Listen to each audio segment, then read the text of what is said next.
काय झालं नानी? कशाला बोलवलं मला? अरे काय चाललंय तुझं? काय नाही, चुलता वारल्यापासून आला नाही, काय नाही. तुला माहिती काय येत नाही ते.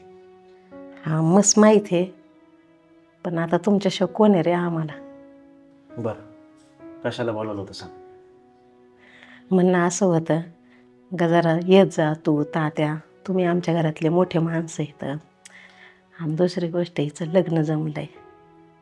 लग्न जमवताना तात्याला सांगावं नाही वाटलं का? आता तुला माहिती आहे ना तात्याचा स्वभाव, ते किती घालून पाडून बोलत आहेत, वाईट वाटतं म्हणून माझी हिंमतच झाली नाही त्यांना बोलायची. असं माहिती आहे मला, पण एकदा सांगणं कर्तव्य होतं तुमचं सुद्धा. हा सांगणं माझं काम होतं खरं, पण तू सांग तेवढं त्यांना, आणि दोघांचा आम्हाला पाठिंबा राहून द्या. बरं, काय करते पोरगं? पोरगं नोकरीला आहे आणि वावर बी आहे 1 एकर. फक्त 1 एकर? हा बस झालं, मग नोकरी करून तेवढं करतो तो. बरं आहे, सांगतो मी तात्याला तसं. आता कसं आहे, पाहुण्यारावळ्यात तुम्ही आले गेले म्हणजे आम्हाला खंबीरपणे पाठिंबा राहून द्या तुमचा. बरं, बघतो मी.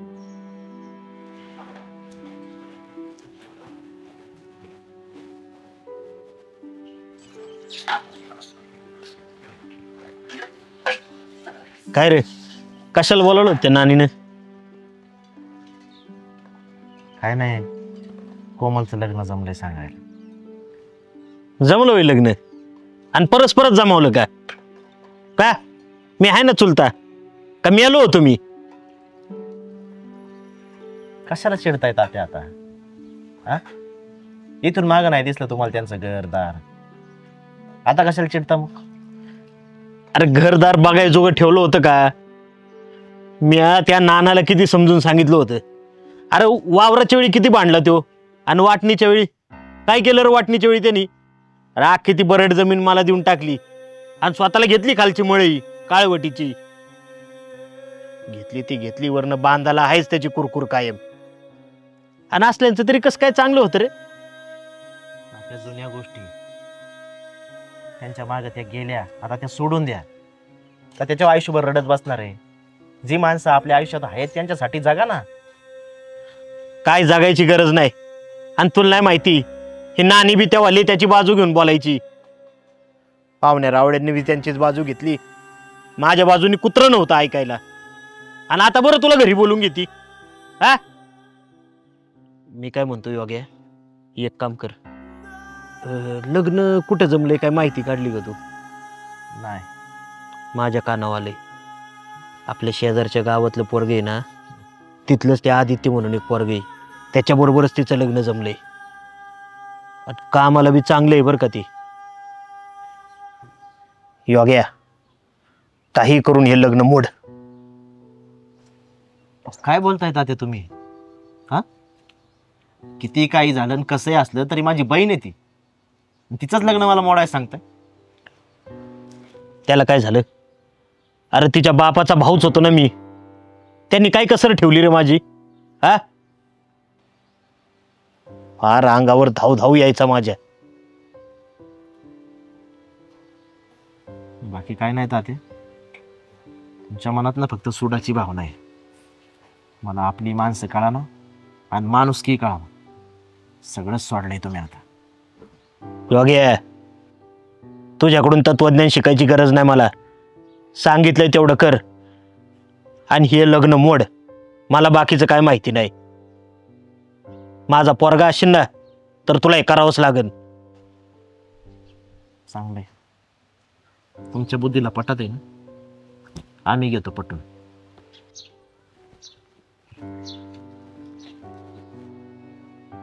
आता बघतो कसं लग्न होतंय. नाही नाक घाशीत माझ्या दारात आली ना, मी बी तात्या नाही.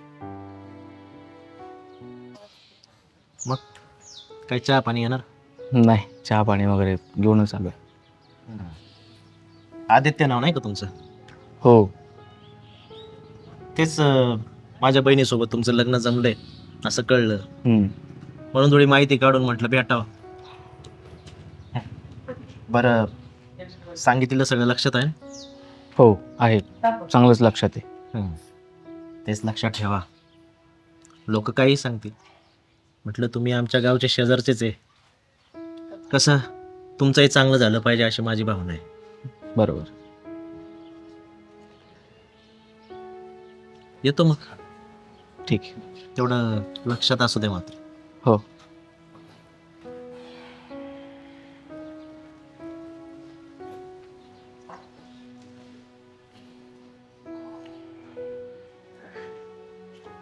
या काय कुठं काकऱ्या पाळीचं बघितलं का नाही रानातलं, का गावच हुंदडायचं नुसतं? गाव अंधडाय नव्हतं गेलो. मग सांगितलं होतं ना, कर्तबगारी करायला गेलो होतो. लग्न मोडायचं होतं ना माझ्या बहिणीचं. म्हणजे गाठ घेतली होती त्या पोराची? घेतली ना. केलं तुमच्या मनासारखं सगळं. वा पाट्या, आता येता त्याचा पोरगा शॉबला बघतो. अरे काय माहिती आहे का, तोंड उघडायचं असं ना कधी कधी नाक दाबावंच लागतंय बघ. नानीला आहे ना चांगली मला टाच खाली आणायची, आणि त्यासाठी हे करणं गरजेचंच होतं. खरं आहे ना. आपली माणसं टाच खाली आणा, नाक दाबा. एका दिवशी श्वास गुदमरून आपणच नको माराय. श्वास गुदमरून मरा इतका कमजोर नाही मी काय. आणि तुला बी कळन आता यो तात्या काय करतोय. नाही तिची जमीन काळवटीची बळकावली ना तर बघ असाच त्रास देऊन आहे ना तिला कमी भावात काय लावणार, आणि ती जमीन बी आपणच बाळकवायची. आणि त्या पोरीचं लग्न ती शेवटी पाया पडून आपल्याकडेच आली पाहिजे. काही करून लग्न जमवा. बाळको, जमिनी वळकवा, लग्न मोडा, लोकांच्या संसाराचं वाटोळं करा. चांगलं शोभतंय तुम्हाला तात्या. याच्यातच जिंदगी गेली आपली. असो. जेवले का तुम्ही? नाही जेवायचे. या मग घेऊ जेवण.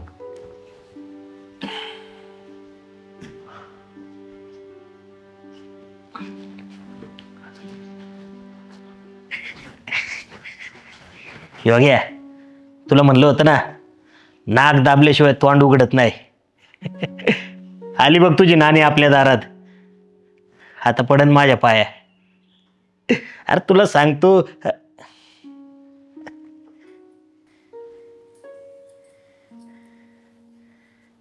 बसा. काय काम काढलं आमच्याकडं? तात्या, कोमलला तुमच्याशी बोलायचंय थोडं. तात्या, बाबा गेल्यापासून तुम्ही एकदाही घरी फिरकला नाहीत. अहो, मागच्या सगळ्या गोष्टी द्यायच्या सोडून आता माझं लग्न जमलंय, आणि आम्हाला तरी तुमच्याशिवाय कोण आहे? बाबा तर तुमच्यात जे काय भांडण होतं ते सगळं द्या सोडून आता, आणि माझं कन्यादान करा.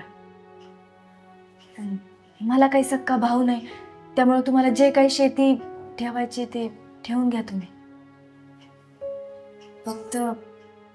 फक्त मी गेल्यावर माझ्या आईला सांभाळा. आणि योगेश, मला लहानपणापासून तूच भावासारखा आहेस रे. त्यामुळे मी लग्न करून गेल्यावर राखी पौर्णिमेला, भाऊबीजीला येत जा हक्काने. तात्या, मागचं सगळं द्या सोडून, सगळा राग विसरून या घरी आणि करा माझं कन्यादान. येतो तात्या.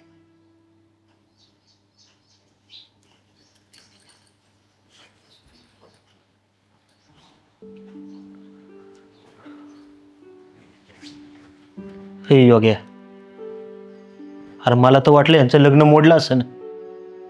कसं काय नाही मोडलं? तुला सांगितलं होतं ते केलंय का तू सगळं? केलंय ना.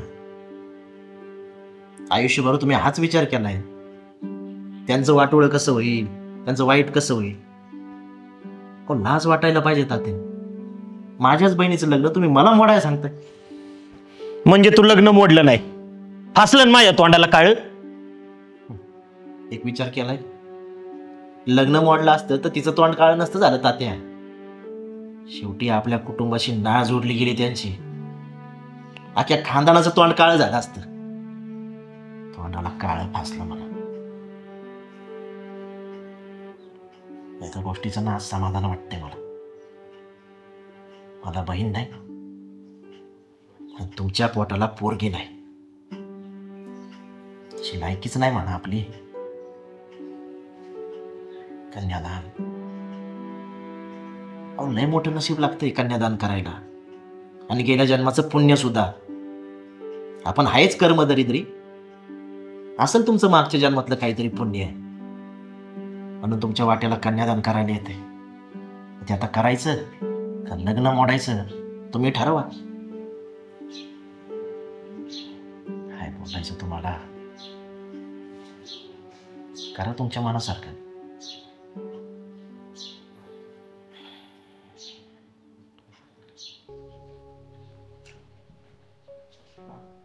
तात्या,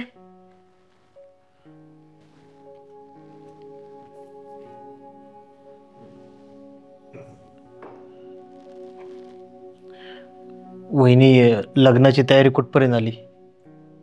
तयारी झाली आहे थोडी, पण आता बस्ता बांधायचा म्हणून तुम्हाला बोलवून घेतलं. बरेच दिवस झाले एक गोष्ट तुम्हाला सांगत म्हणत होतो.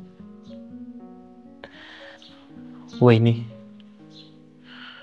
आणि कोमल, बरेच दिवस झालं तुमच्याशी बोलून म्हणत होतो. झाला त्या प्रकारात माझी लय चूक झाली बघ. सख्ख्या भावाचं प्रेम कधी मला कळलं नाही. फुटभर बांधासाठी आणि गावातल्या भावकी पायी लय भांडलो भावाबरोबर. आणि आता तर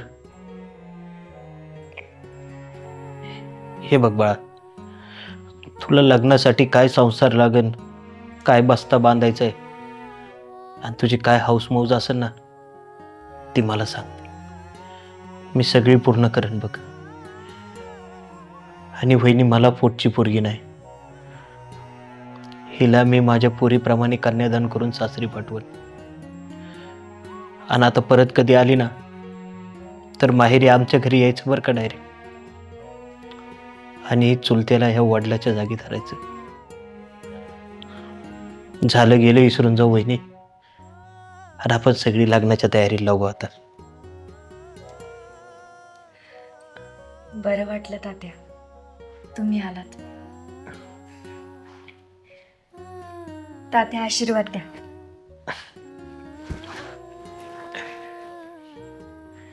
बघितलं वहिनी, ह्या पोरांकडनं किती शिकण्यासारखं आहे. फुटभर बांधासाठी आम्ही भाऊ आयुष्यभर भांडत बसलो. आणि ह्या पोरीनं हवी एका मिनिटात ती तिच्या भावाला सगळी जमीन द्यायला तयार झाली. बारक्या पोरांकडनं बी लय गुण घेण्यासारखे असतात. आम्हाला जमिनीची काय बी हाव नाही बघ. फक्त तू माहेराला हक्काने माझ्याकडे ये. माझ्या भावासाठी तेवढं केलं तरी लय झालं मला.